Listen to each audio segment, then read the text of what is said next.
people have forgotten, Jason, that selling is about human to human connection. It's about feelings, it's about emotions, and it's about understanding where that prospect is and helping them understand what it is that they need right now.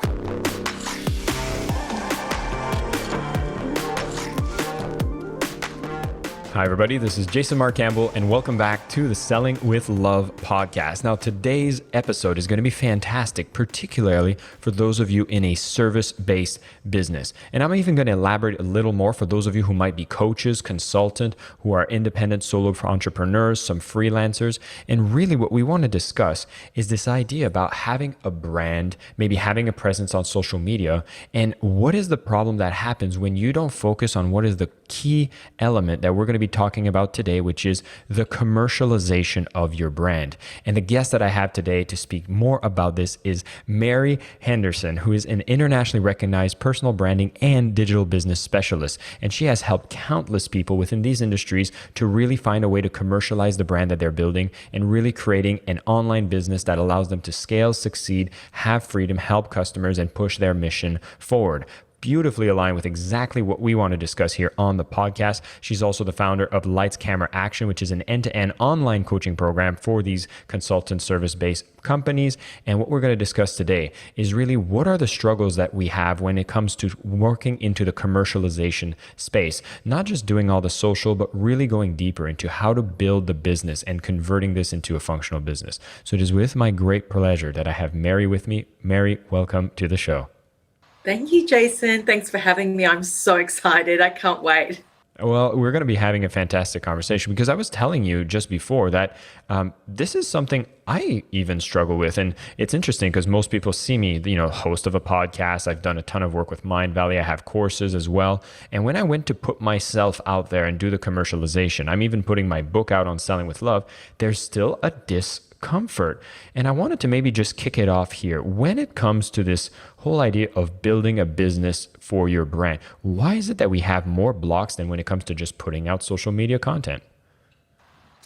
Well, I think, Jason, I discovered also along my journey that if there's no approach to your business, and with not being strategic and deliberate, I believe is a really big gap for a lot of people. And this is where the struggle actually lives. It's not necessarily about why am I struggling of putting myself out there, or, what will people think of me if I put myself out there? When you really think of a brand, it's actually not about putting yourself out there.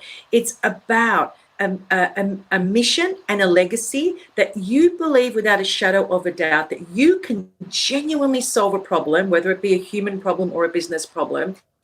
And putting yourself out there is easy when you're strategic and deliberate. In other words, there has to be some level of predictability in that formula in order for you to have the confidence to put yourself out there. So those two keywords for me are absolutely critical. And to overlay that strategic and deliberate approach, there also needs to be a system that's wrapped around that, again, that provides some level of predictability. When you have predictability, you have confidence. The more confident you are, the more you want to get out there because you want more of what you're putting out there and receiving. I love that. So instead, we're shifting it to the fact that maybe that hesitation comes a lot from the fact that there is none of that strategic input that's been put into consideration. And I feel like that's really where the rubber meets the road. Like even for myself, I've always had this idea of selling with love, right? That's the topic of my book that's coming out, the topic of this podcast. And it's kind of that mission or that stake in the ground that I want to push forward. But it wasn't until I had that clarity that I felt more comfortable actually putting myself into a commercialization of this brand because now I knew what I stood for. And so I'd be curious to know when coaches or consultants come to you or any kind of service-based business comes to you and has that struggles from going from just, building a platform, an audience to actually commercializing it. What do you think is the biggest struggle? Is it that there's no clarity around that mission? I think there's a few things. So the first thing is that understanding what you do, who you serve, and what you promise, in my world is fundamental. That is where the foundation actually starts. And what a lot of people do, Jason, I see it today more now than ever before. People try and grab onto the buzzwords or the thing that's on trend at the moment. What we need to do is actually stay on the course and just focus on the one problem that we can solve, that the one audience actually needs solved. That's the very first thing. And I call that staying in your lane. When you are comfortable in that lane, then everything wraps around that. Your solution, your marketing strategy, your social media presence, and the outcome of all that is the commercialization. So when we talk about lead generation, the lead generation needs to be the effect of that, not the cause of that. And this is where I think a lot of people go wrong. There's an attitude or maybe even a desperation. There's a reaction type of an approach to building a business. We need to be proactive. We need to get all of these moving parts in place. Be very clear on the lane that we're in. Be extremely clear on the one problem that we can solve without a shadow of a doubt. It needs to be outcome driven because that's what people want. And most importantly, we need to also understand what it is that we ultimately promise. When we know what we can promise with clarity, that again gives us another layer of confidence. And this is where we pull people towards us, not push people away from us. I love that. And I want to speak to something I feel sometimes a little frustrated when I look online for these advices that are given and these promises that are made for people who want to build a business. And this goes along the lines of like, hey, are you looking for freedom? Are you looking to serve the masses? And there's people that are going to advocate programs which are going to be like, learn to make money on autopilot, use these sophisticated tools so that everything can happen automatically, when there's some people that listen and join these programs who might not have even made their first sale. They haven't even solved one problem to one customers. And so I'd be curious to know what your perspective on that for someone who might not be clear on exactly the solution they provide. Is there an effective way to get started? And should you already be building these very systemized and scalable systems if you haven't solved the problem first? I think, Jason, we're moving into an economy which is almost, you could say, 100% digital. And therefore, the opportunity to be able to serve, a very, very, very specific niche, if you want to call it a niche audience, is available for all of us. There is one thing that I believe is going to differentiate those people who genuinely can monetize their solution and others who can't. And that is that if you're buying a job based on a few books that you've read, that's a dead end. People don't want that. The solution must be outcome driven, not deliverables, outcomes, tangible outcomes. In other words, that I am transformed along the journey. So at the end of the journey with that coach, something actually happens to me and my business or whatever. But the transformation is visible. I can feel it. I can touch it. I can see it. It's not just pushing content where I'm consuming. The consumption of content lives on platforms like Udemy. And by the way, there's nothing wrong with those type of courses. But there is a vast difference, Jason, in building courses and programs. And to me, a course is education or it's consumption of content. And a program is transformation. They're two completely different outcomes. And the other thing is, I think most importantly, is when you're building a program that's outcome driven based on tried and tested frameworks, you are building a system. And a system has a different mindset. A system must have a goal. It must allow for input. It must allow for output. And there's a feedback loop in between that. That's a program. And when you're building a system, you know that based on feedback, you can refine your system. And then, it's like a Ferrari. You can always upgrade or service the Ferrari so it can go faster, or any car for that matter. But it's the same with our program. So to me, this is the two differences between the two type of service-based businesses that are rising in the marketplace right now. And so when we're looking at this, we're talking about, okay, if we build this program, which of course is so focused on the outcomes, and I love that it's also something I highly believe is if you're really clear on the outcome you provide, then you can actually be very clear on the value of what service or product you offer, and then you can tie in a price point of what is the value of solving that problem.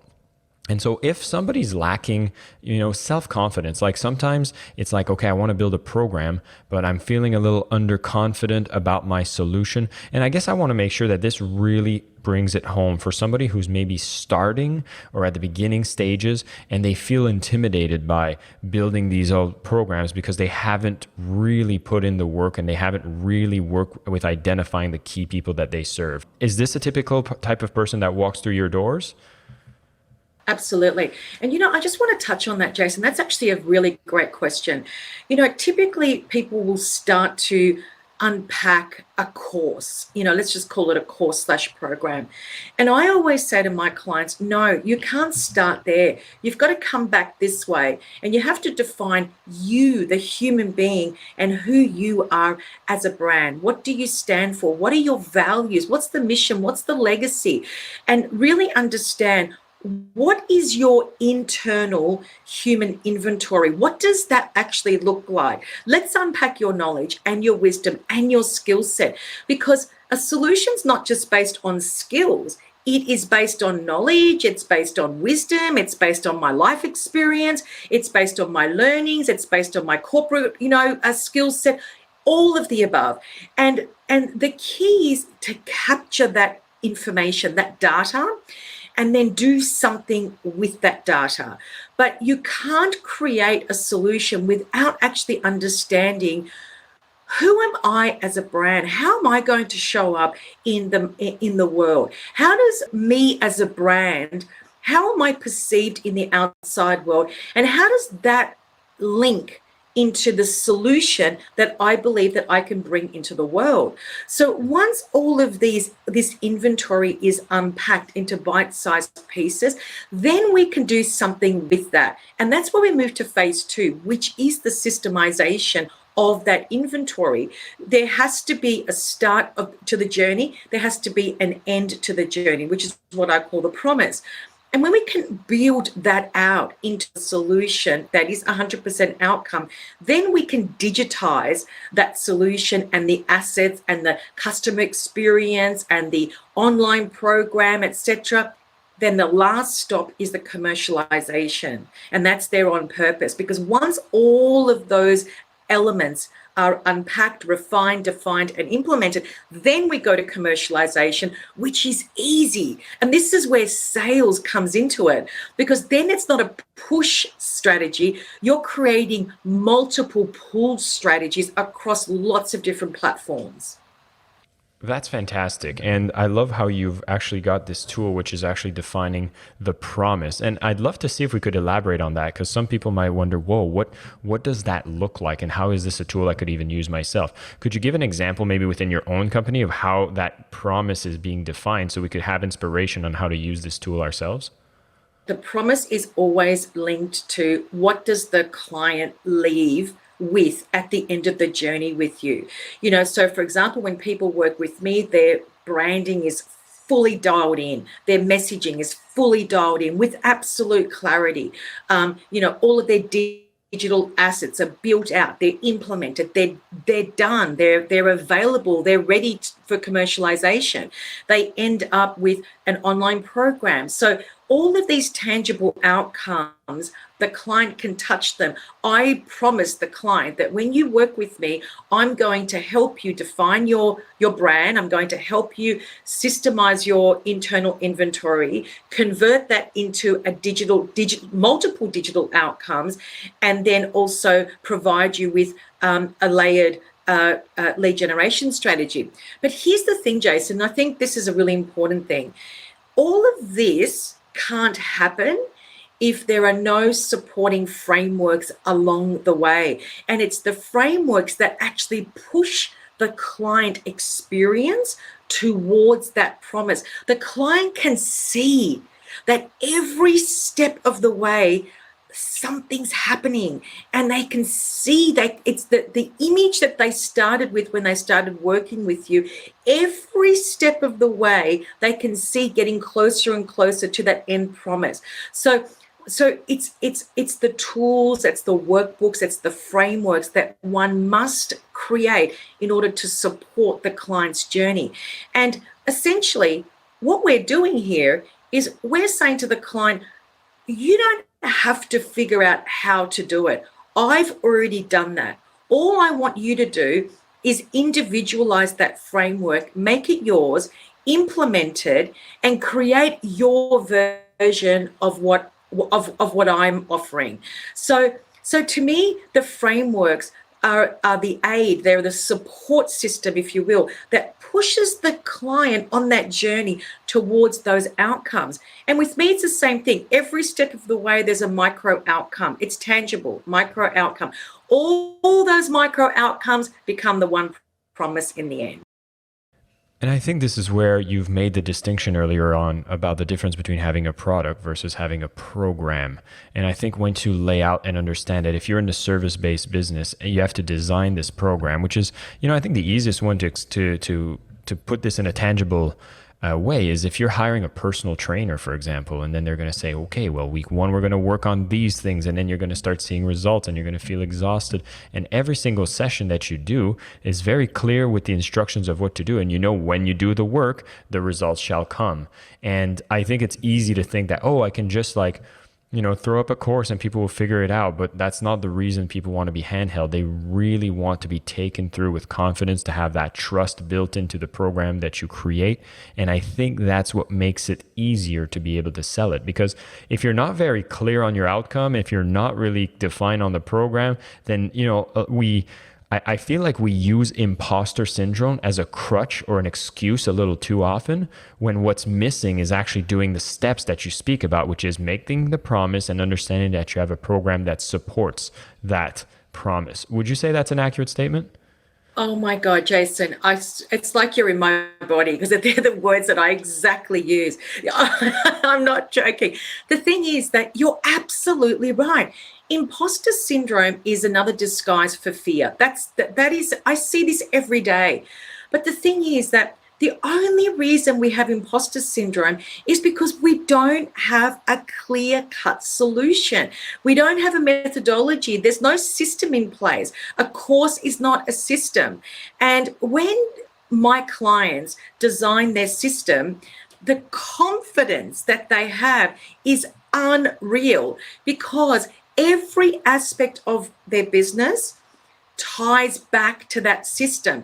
The system is the gateway, it's the tentacles, it's like an octopus. Everything feeds off that system. The lead generation strategy, the content strategy, the sales strategy, every aspect feeds off that system. So that when you have that confidence, think about it, it's common sense. I know exactly the problem I can solve. I know exactly the person that I can serve. I can make impact because I genuinely have an outcome-driven solution. So when I'm on social media and I'm promoting my content, it's not desperate, push, salesy, look at me, I'm building my brand, I'm becoming an influencer. Actually, none of that actually exists. What happens is that I can start a dialogue with my target audience, because I know at a very, very deep level all the pain points that my target audience are experiencing every single day. And I know how to start that conversation so I can pull people into my world and give them an ecstatic Mary Henderson brand experience. There's no selling, Jason, at all. I sell without selling. That's my philosophy, because my content has the ability to pull people into my world, and I want them to experience my knowledge and wisdom and skill set, and be able to give that openly and willingly to inspire and empower people. They may not be my clients after they watch 1 or 2 masterclasses, but I guarantee you they probably will tell 5 other people about the experience I gave them. That's where we need to be. I would say you are also reflecting exactly the mindsets of what I have. And it's often an example that I use where there's some techniques that talk about how to do the pushy sale or to maximize a conversion. And you mentioned masterclass, which would be like an online event where people can be educated and at the end they can be converted into a customer. And I remember, there are some techniques that speak about how you can maximize conversions. For example, can stay, telling stories, not providing real solutions, just drilling the problem and then making sure they buy so that the problem is solved only when they buy your product without giving real value within that masterclass. And what's interesting is when you start applying, and you have to kind of apply your own filter here, because I find some of the techniques they teach might take you from, let's say, okay, 3 out of 100 people will end up buying your solution. Then you can use these column strong arm techniques to maybe now get 5 out of 100 to buy. But what people fail to measure is what happens to those 95 people that did not buy. And you just said it. You said they go and speak to 5 other friends if you've designed the experience from the start to be value first.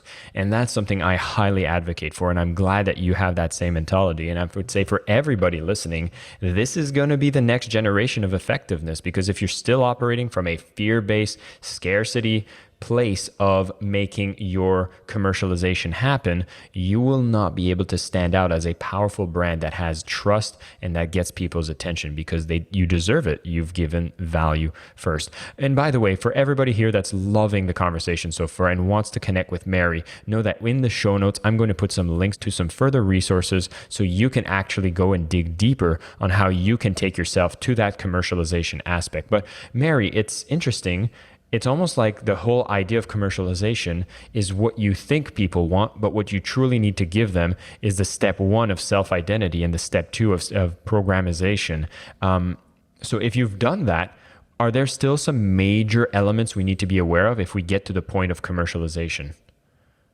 I think I just want to touch back on that point of providing value and experience to people that come on the journey with you as a prospect, people that are kind of trying to figure out what they are actually looking for. One of the things that you said something beautiful before. This is the new generation. You are absolutely right. Do you remember? And it still happens today. A lot of the digital marketers will actually tell publicly, they claim public, you don't need a website, you don't need branding, you don't need to create content. All you need is Facebook ads, send them to a webinar and close the sale. Now, these very same people, if you've watched their webinar, it's the same old that they've been doing the last 10, 15, 20 years. So if we take a step back, okay, my whole philosophy is I actually want you to have an experience of not just my brand, but also my knowledge. I don't present like that. I'm all on brand. My visuals are beautiful, and I present models. I break things down for people. Now, Jason, here's the thing that I recommend that everyone do. Don't be afraid to give an amazing experience and value in the form of content. Number 1. Number 2, dial in your branding, because it's absolutely critical. You will be the standout. People will remember you. I can't tell you how many people say, Mary, whenever I see that hot pink in my feed, I know I'm in for a treat. So leverage your branding. The third thing is, and the most important, when I'm creating my masterclasses, I'm creating them for the 99% of people that will never buy from me. The 1% already want to work with me. The 99%, they will go and tell all of their friends of the amazing experience that they had with me. And this is where you get referrals. This is a very, very powerful way of marketing yourself without selling. And people have forgotten, Jason, that selling is about human to human connection. It's about feelings, it's about emotions, and it's about understanding where that prospect is and helping them understand what it is that they need right now, because not everyone can work with me. For example, you've got to be all in, you have to be committed, etc. For the life of me, I could never want somebody to work with me because I used a sales script to push somebody into buying something that they weren't ready for. I would never do that. If we do that and continue on that trajectory, that's called a brand crisis. That's what it ends up becoming. We need to be smart entrepreneurs. We need to stop pushing, understand the power of being patient, and create a pull strategy that builds a pipeline 5 years ahead. This is why last year when the COVID hit, my business 10x'd overnight because I was nurturing a pipeline that was 2 years old prior to that. Those people were ready to work with Mary in 2020. They weren't ready to work with me in 2019 and 2018. But I kept the conversation going. I kept my content fresh and clean, and I was giving away amazing value.